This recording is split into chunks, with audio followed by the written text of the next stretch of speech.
नमस्कार। आज की जो सवाल है वो ये है कि हम अपने जीवन में कैसे बिना भय के साथ जी सकते हैं। आज का वीडियो का मेरा जो सोर्स ऑफ नॉलेज है वो पूरी की पूरी बाइबल है।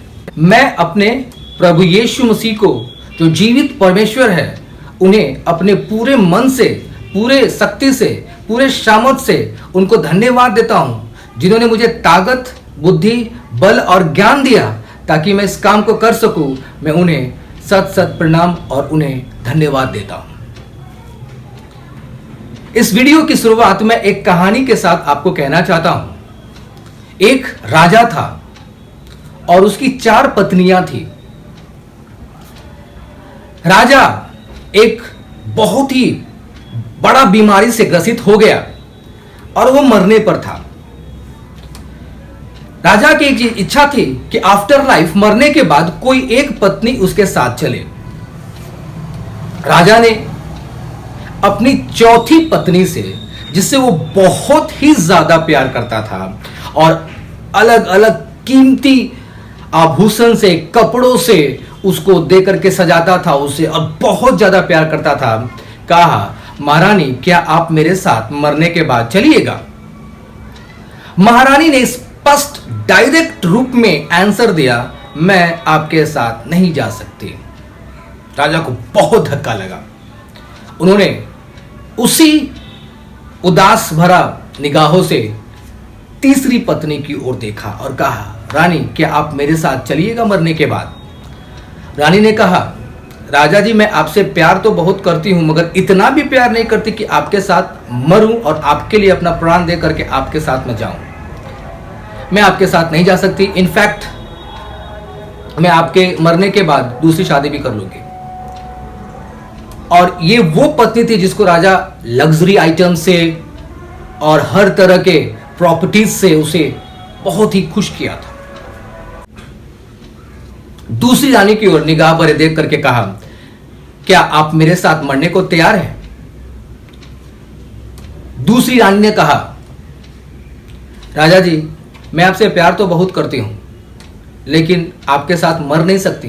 लेकिन इतना करूंगी कि जब आपकी मौत हो जाएगी तो मैं आपके कब्र पे जाकर के आपके सारे नियम को, जो आपके आत्मा के शांति के लिए, उसे करूंगी और आपके हर एक विधि विधान आपके लिए पूरा करूंगी। इतने में पहली पत्नी से उन्होंने पूछा भी कुछ नहीं था। पहली पत्नी को ने आवाज दिया, हे राजा, मैं आपके साथ मरने के बाद चलने को तैयार हूं। राजा को बहुत ही दुख हुआ कि जिस पत्नी को उसने कभी भी महत्व नहीं दिया था, आज वही पत्नी उसके साथ मरने को तैयार है। इस कहानी के माध्यम से मैं आपको कुछ समझाना चाहता हूं। देखिए, हर एक इंसान के जीवन में 4 पत्नियां होती है।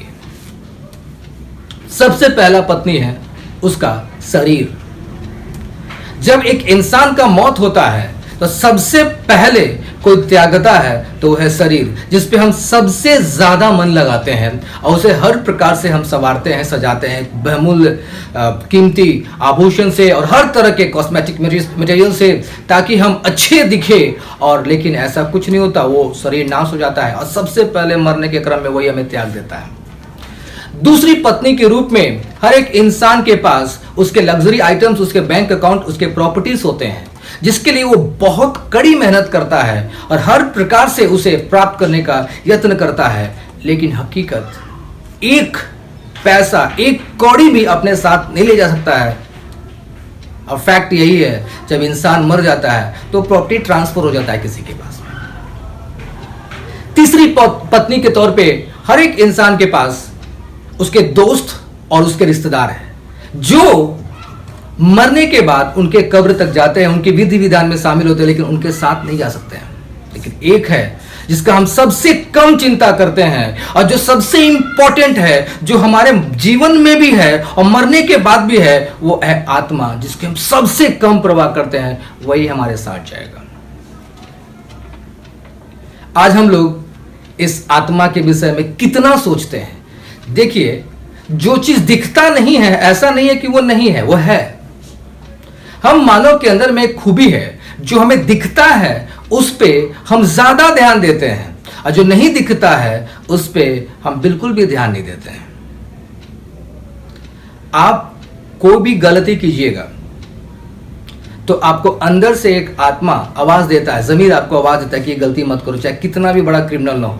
लेकिन वो जब बार बार उस गलती को दोहराते रहता है, उसकी बात, अंदर की आत्मा की बात को नहीं मानता है, तो एक समय ऐसा आता है कि जमीर उससे बात करना बंद कर देता है और एक बहुत बड़ी डेंजर साइन पे चला आता है, उसका नाश फिक्स्ड है।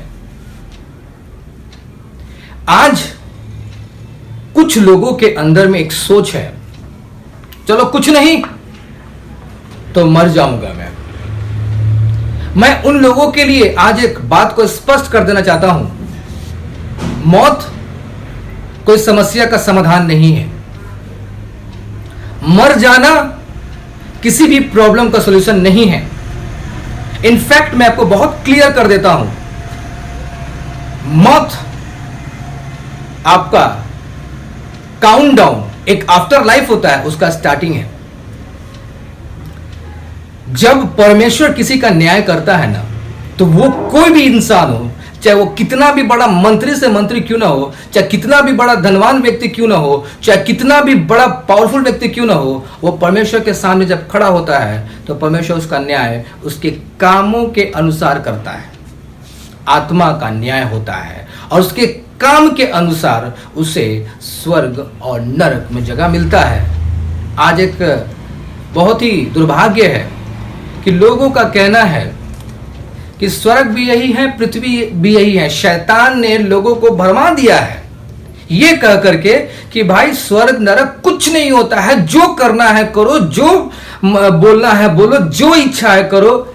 और आज इंसान उसी चीज को फॉलो करता है। मैं आपको बता देता हूं कि यदि आपको लग रहा है कि स्वर्ग और नरक पृथ्वी पर है, तो मैं आपको कुछ बताना चाहता हूं। वे वही लोग कहते हैं जिन्होंने नरक और स्वर्ग के बारे में अध्ययन नहीं किया है। साइंस स्वर्ग और नरक को नहीं मानता है, लेकिन उसी साइंस की खोज में एक बात सामने आई थी। एक आप नेट पे सर्च कीजिएगा, द साउंड ऑफ हेल, और ये साउंड ऑफ हेल बहुत फेमस है। मैं आपके लिए उस वीडियो का एक आवाज लेकर के आया हूं।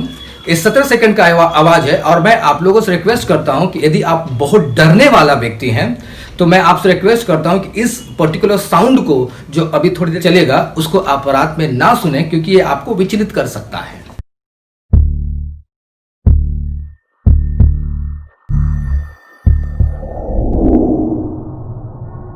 The Soviet Union drilled a hole more than 12 kilometers deep in Siberia, which shares borders with Norway and Finland. The project to drill into the Earth's surface began in the 1970s when Soviet scientists wanted to learn more about the Earth's crust. Over 2 decades, they managed to dig more than 7.5 miles down into the Earth. The drill broke through into a cavity, and the scientists lowered some equipment to see what was down there. An extremely heat-tolerant microphone, along with other sensory equipment, were lowered into the well. The temperature was about 1,100 degrees centigrade, about 2,000 degrees Fahrenheit. But the real shocker was the disturbing sound that was recorded. They only got about 17 seconds of audio before the microphone melted, but it was 17 horrifying seconds of the screams of the damned. The screams of the hell.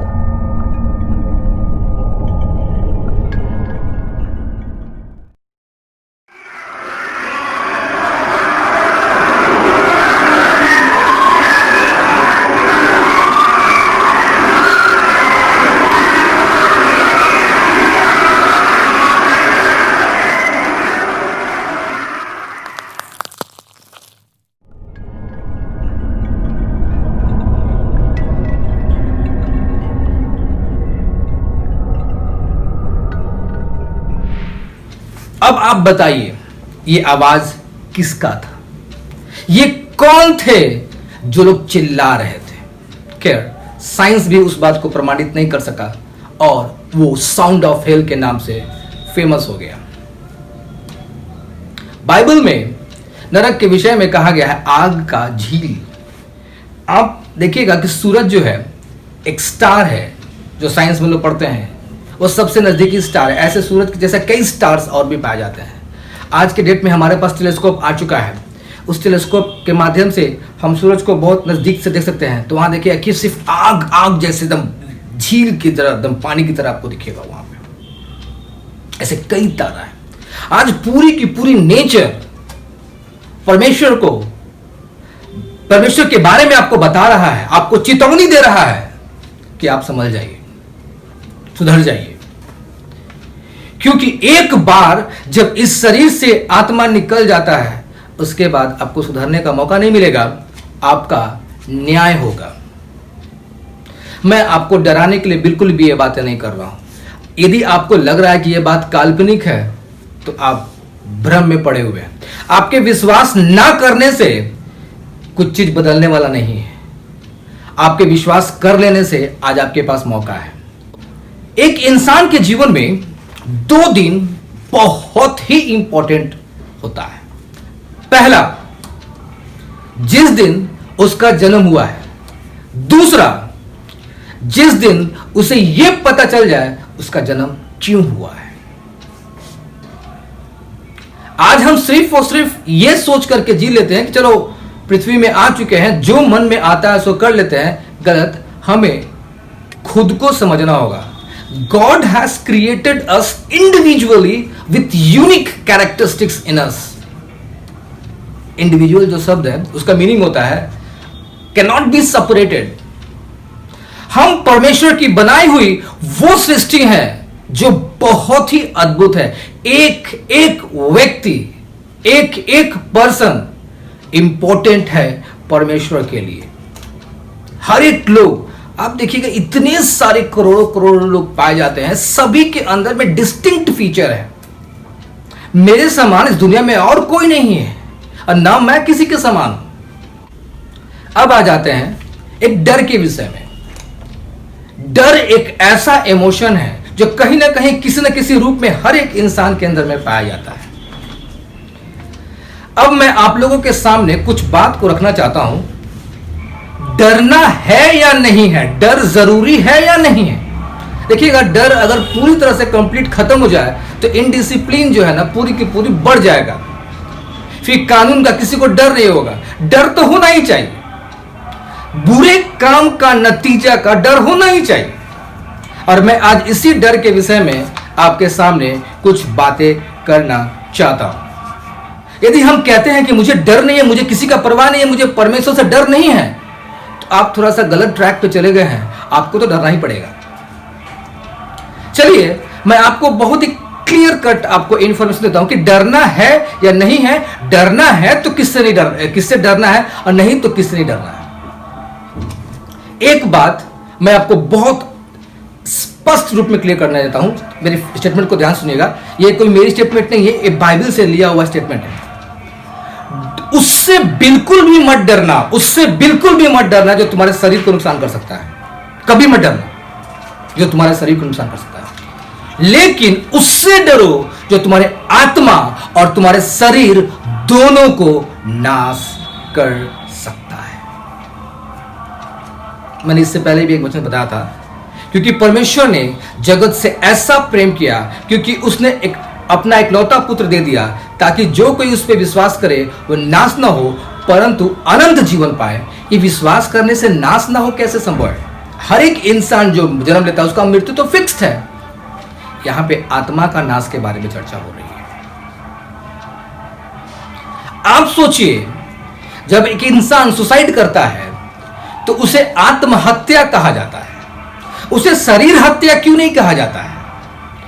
उसे कुछ और तरह का हत्या क्यों नहीं कहा जाता? आत्महत्या क्यों कहा जाता है? मैं आपको समझाता हूं। उसके पीछे कारण यह कि जब एक इंसान अपने आप को खुद से मार लेता है तो उसकी आत्मा नाश हो जाती है। परमेश्वर कभी भी किसी भी कीमत पे बिल्कुल भी नहीं चाहता है कि कोई नाश हो जाए। शैतान कभी भी किसी की भी कीमत पे नहीं चाहता है कि कोई खुश रहे और आबाद रहे। उसकी सिंपल शैतान की इच्छा है कि मरने के बाद सब मेरे साथ रहे, जो नरक के लिए बनाया गया है। याद रखो, मैं शैतान जो है, नरक जो है ना, हम इंसान के लिए नहीं बनाया गया है, वो शैतान के लिए बनाया गया है। और शैतान चाहता है कि जितने ज्यादा से ज्यादा लोगों को लेकर के हम जा सके। यदि हम परमेश्वर के बनाए हुए नियम को तोड़ते हैं, हम गाली देते हैं, हम दारू पीते हैं, हम व्यभिचार करते हैं, हम हर अलग आकार के किसी किसी आकार को हम लोग बिना सोचे समझे उसको प्रणाम करते हैं, या फिर हम लोग अपने शरीर को नुकसान करते हैं, दूसरे को नुकसान करते हैं, लालच है, माता पिता की आज्ञा को नहीं मानते हैं, तो इसका न्याय परमेश्वर करेगा। और ये जो परमेश्वर की विरुद्ध में काम करने वाले हैं उन्हें परमेश्वर अपने जगह पे भेज देगा।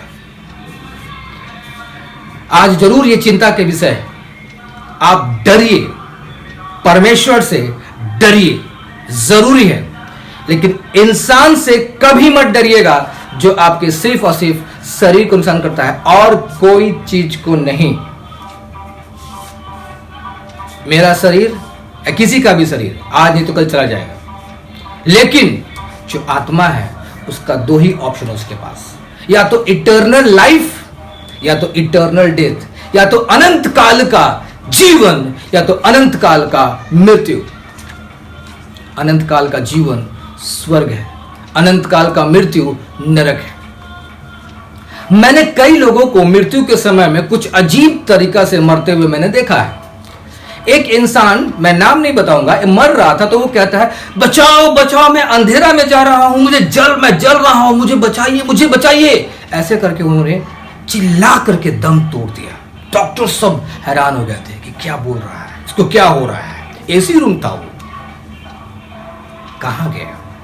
और किसी किसी को मैंने मौत में देखा है, अपने पूरे भाई बहन सभी को बुला करके, सभी को इकट्ठा करके एक इंस्ट्रक्शन दे करके कि मैं जा रहा हूं, आप लोग खुशी से रहिएगा, अच्छे से रहिएगा।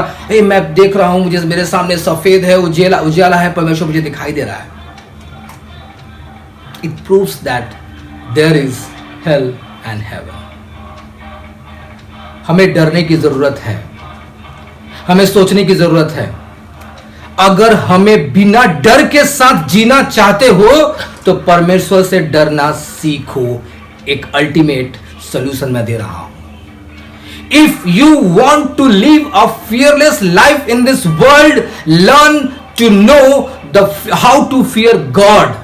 फियर का एक दो मुझे फुल फॉर्म बहुत अच्छा लगा। Forget everything and run. सबको भूल जाओ, भाग जाओ। अनंत मृत्यु।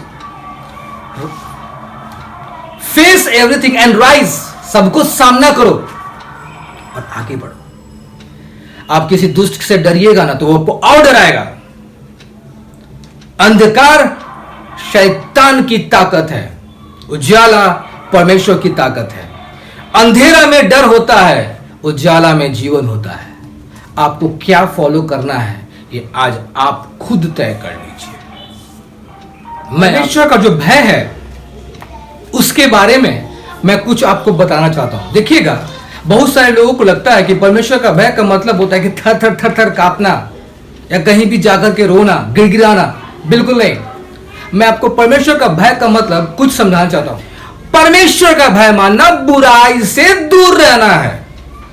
यदि हम परमेश्वर का भय मानते हैं तो हर एक तरह के बुराई से अपने आप को दूर रखेंगे। यह नहीं होता है कि हम डर के मारे किसी कारण से डरे परमेश्वर से और अपने आप को यह साबित करें कि किसी भी प्रकार से कोई भी फालतू काम करके कि हम आपसे डर रहे हैं। अगर परमेश्वर से डरने का आपको प्रमाणित करना है तो आप इससे प्रमाणित कीजिए कि आप बुराई से अपने आप को बचा करके रखते हैं। Fear of the Lord is the beginning of wisdom. All those who practice it have a good understanding. जो परमेश्वर का भय मानता है उसको अच्छा समझ भी होता है। लिखा हुआ है The fear of the Lord is foundation of life. परमेश्वर का जो भय है वो जीवन का स्रोता है, स्रोता कभी भी खत्म नहीं होता है। Overall, जो फाइनल स्टेटमेंट मैं कंक्लूड करता हूं, यदि आपको इस दुनिया में बिना डर के साथ जीना है तो परमेश्वर से डरना सीख जाइए।